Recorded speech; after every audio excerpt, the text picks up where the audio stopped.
అదే అంత తీవ్ర వ్యతిరేకత వచ్చింది. ఉత్తరాంధ్రలో కూడా తీవ్ర వ్యతిరేకత రావడం వల్లే కదా వైసీపీకి 151 సీట్లు రావడం. అందుకని ఈ దఫా ముందు నుంచి జాగ్రత్త పడుతున్నారు.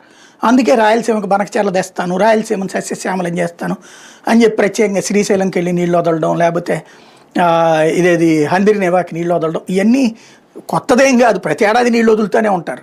ఇదివరకు చంద్రబాబు కూడా వెళ్ళి పద్దాక నీళ్ళు వదలలేదు కదా.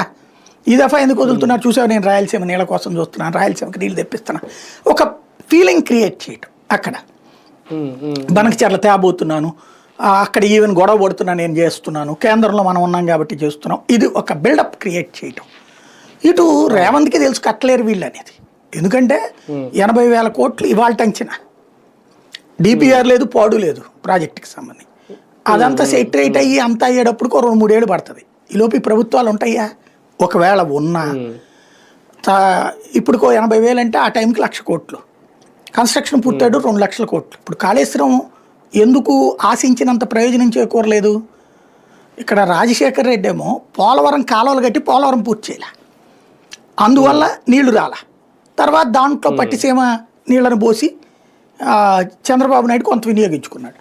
అక్కడేమో కాళేశ్వరం కట్టారు, కాలువలు లేవు, నీళ్లు నిల్వ ఉన్నాయి, కాలువలు లేవు అక్కడ తెలంగాణ. ఇట్లాగా 2 చోట్ల 2 రకాల సమస్యలు అయినాయి. ఇప్పుడు ఆ సమస్యని సొల్యూషన్ దిశగా 2 ప్రభుత్వాలకి ఒక ఛాయిస్ వచ్చింది. వీళ్ళు సద్వినియోగం చేసుకుంటే సక్సెస్ అవుతారు. ఇప్పుడు అట్లాగా చెయ్యాలంటే బనకచర్లకు సంబంధించి 2 లక్షల కోట్ల రూపాయలు